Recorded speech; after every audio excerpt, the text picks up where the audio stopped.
कहानी की शुरुआत आहाना की गहरी सोच और उलझन से होती है। उसके मन में पुजारिन को लेकर जो शक था, वह अब धीरे धीरे यकीन में बदलने लगा है। सड़क पर चलते हुए आहाना सोचती रहती है कि घर में भोली बनने वाली यह पुजारिन उसके सवालों का जवाब कितनी चालाकी से देती है। पोल्टू को 6 महीने तक न छूने की अजीब शर्त, सुबह सुबह किसी से छुपकर मिलना, रिसेप्शन में पुलिस के सामने भोजपुरी बोलना और कंप्यूटर को लेकर झूठ बोलना, ये सब किसी साधारण लड़की के लक्षण नहीं हो सकते। इन्हीं ख्यालों में खोई आहाना ऑफिस के सामने सड़क पार कर रही होती है और ट्रैफिक पर उसका बिल्कुल ध्यान नहीं रहता। तभी एक तेज रफ्तार कार उससे टकराते टकराते इंच भर की दूरी पर रुक जाती है। कार से उतरते हैं आहाना के बॉस, जो घबराकर उससे पूछते हैं कि वह ठीक तो है। बॉस उसे ऑफिस ले जाते हैं, पसमा पानी पिलाते हैं और उसकी परेशानी का कारण पूछते हैं। आहाना उन्हें अपने घर की नई दुल्हन पुजारिन की सारी अजीब हरकतें विस्तार से बता देती है। यह सुनकर बॉस को रिसेप्शन वाली पुलिस रेड याद आ जाती है और वह अंदाजा लगाते हैं कि पुजारिन कोई साधारण औरत नहीं, बल्कि खुफिया जासूस हो सकती है जिसे पुलिस तलाश रही है। वह समझाते हैं कि ऐसे जासूस घर बैठे कंप्यूटर के जरिए सर्वर हैक कर देश की जानकारी लीक करते हैं और शायद इसी वजह से उसने 6 महीने का मिशन पूरा करने के लिए पोल्टू से दूरी बना रखी है। बॉस आहाना को सावधान रहने को कहते हैं और सबूत इकट्ठा करने के लिए पुजारिन के कमरे में हिडन कैमरा लगाने की सलाह देते हैं। आहाना को यह योजना सही लगती है और वह मौके का इंतजार करती है। जैसे ही पुजारिन नहाने जाती है, आहाना चुपके से कमरे में घुसकर घड़ी के पीछे छोटा कैमरा छुपा देती है और बाल बाल पकड़े जाने से बच जाती है।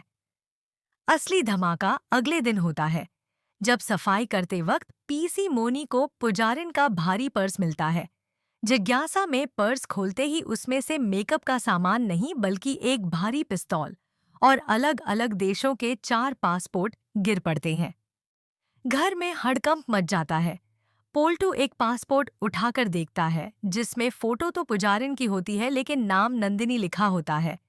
यह सब देखकर आहाना और दुर्गा देवी भी सन्न रह जाती हैं। पुजारिन का चेहरा पीला पड़ जाता है और वह चारों तरफ से घिर जाती है। अब सवाल यह है कि क्या वह बंदूक उठाकर पूरे परिवार को बंधक बनाएगी या फिर कोई नया झूठ बोलेगी, क्योंकि कहानी अब एक बेहद खतरनाक मोड़ पर पहुंच चुकी है। कहानी यहीं से और भी ज्यादा रोमांचक हो जाती है। पुजारिन की नजर कभी पीसी मोनी के हाथ में पड़ी बंदूक पर जाती है, तो कभी पोल्टू के हाथ में पकड़े उस पासपोर्ट पर, जिसमें उसका असली नाम नंदिनी उजागर हो चुका होता है। पल भर के लिए कमरे में सन्नाटा छा जाता है और हर किसी की सांसें थमी हुई लगती हैं। तभी पुजारिन खुद को संभालते हुए रोने का नाटक करती है और कहती है कि वह सब कुछ गलत समझ रहे हैं। यह बंदूक और पासपोर्ट किसी और के हैं और उसे फंसाने की साजिश रची जा रही है। लेकिन इस बार उसके शब्दों में पहले जैसी मासूमियत नहीं, बल्कि डर साफ झलक रहा होता है। आहाना आगे बढ़कर उससे तीखे सवाल पूछती है। अगर तुम अनपढ़ और साधारण हो तो अलग अलग देशों के पासपोर्ट तुम्हारे पर्स में कैसे आए? पुजारिन जवाब देने की कोशिश करती है, लेकिन उसकी आवाज लड़खड़ा जाती है।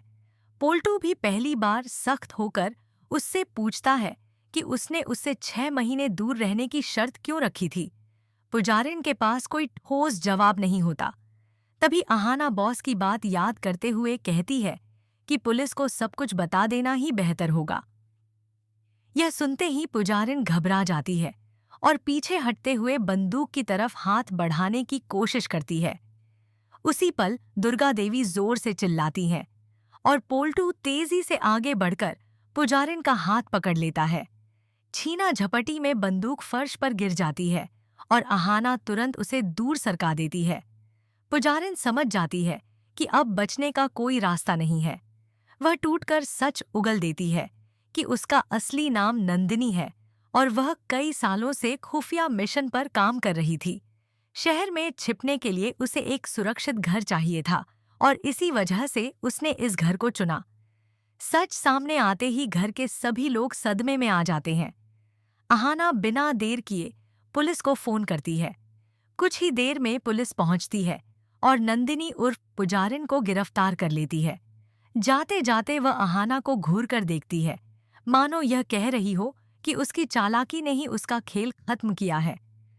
पुलिस के जाने के बाद घर में सन्नाटा छा जाता है, लेकिन सबके मन में एक ही राहत होती है कि समय रहते सच्चाई सामने आ गई।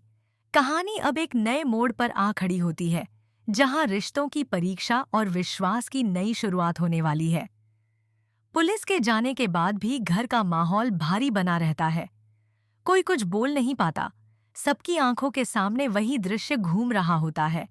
पर्स से गिरती बंदूक, पासपोर्ट और पुजारिन का बदला हुआ चेहरा। पीसी मोनी बार बार भगवान का नाम लेती है और कहती हैं कि अगर आज अहाना ने हिम्मत न दिखाई होती तो पता नहीं क्या अनर्थ हो जाता। पोल्टू खुद को अपराधी महसूस करता है कि उसने बिना सोचे समझे उस औरत पर भरोसा कर लिया और अपने ही घर को खतरे में डाल दिया। वह टूटे मन से अहाना से माफी मांगता है। अहाना उसे समझाती है कि गलती किसी एक की नहीं थी, बल्कि नंदिनी इतनी शातिर थी कि अच्छे अच्छों को धोखा दे सकती थी। दुर्गा देवी भी पोल्टू का साथ देती हैं और कहती हैं कि अब बीती बातों को छोड़कर आगे की सोचनी चाहिए। तभी पुलिस का एक फोन आता है, जिसमें बताया जाता है कि नंदिनी के पास से मिली जानकारी बहुत अहम है और उसकी वजह से एक बड़े जासूसी नेटवर्क का पर्दाफाश होने वाला है। यह सुनकर अहाना को एहसास होता है कि उसका शक सही समय पर जागा, वरना न जाने कितने बड़े नुकसान हो सकते थे। अगले दिन अखबारों और न्यूज़ चैनलों पर इसी मामले की चर्चा होती है। हेडलाइन बनती है, नई दुल्हन निकली खुफिया जासूस, आम परिवार ने दिखाई बहादुरी। ऑफिस में भी अहाना की तारीफ होती है और उसके बॉस उसे गर्व से देखते हैं। वह अहाना से कहते हैं कि उसकी सूझबूझ और साहस ने न सिर्फ उसके परिवार बल्कि पूरे शहर को एक बड़े खतरे से बचा लिया। अहाना पहली बार खुद पर गर्व महसूस करती है। घर में धीरे धीरे जिंदगी पटरी पर लौटने लगती है, लेकिन हर किसी के दिल में यह सीख बैठ जाती है कि आंख बंद करके किसी पर भरोसा नहीं किया जा सकता। रिश्तों में विश्वास जरूरी है, लेकिन सच और सतर्कता उससे भी ज्यादा जरूरी होती है। कहानी यहीं खत्म नहीं होती, बल्कि एक नए अध्याय की शुरुआत होती है, जहां अहाना की जिंदगी अब पहले जैसी नहीं रहने वाली, क्योंकि वह समझ चुकी है कि कभी-कभी एक साधारण सी गृहिणी भी हालातों से लड़कर हीरो बन सकती है। कहानी अब एक नए और गहरे मोड़ में प्रवेश करती है। नंदिनी की गिरफ्तारी के कुछ दिन बाद पुलिस अहाना से दोबारा संपर्क करती है और उसे पूछताछ के लिए बुलाती है। वहां अहाना को पता चलता है कि नंदिनी सिर्फ अकेली जासूस नहीं थी, बल्कि एक बड़े इंटरनेशनल नेटवर्क का हिस्सा थी, जिसकी कई कड़ियां अभी भी शहर में छुपी हुई हैं। पुलिस अधिकारियों को शक है कि नंदिनी ने गिरफ्तारी से पहले कुछ अहम सबूत कहीं छुपा दिए थे, जो अब तक नहीं मिले हैं। यह सुनकर अहाना के मन में डर के साथ-साथ जिम्मेदारी का एहसास भी जागता है। घर लौटने पर अहाना महसूस करती है कि अब सब कुछ पहले जैसा सामान्य नहीं रहा। हर आहट पर वह चौकन्नी हो जाती है, हर अनजान चेहरे में उसे कोई खतरा नजर आने लगता है। पोल्टू भी बदल चुका होता है, वह अब ज्यादा सतर्क रहता है और परिवार की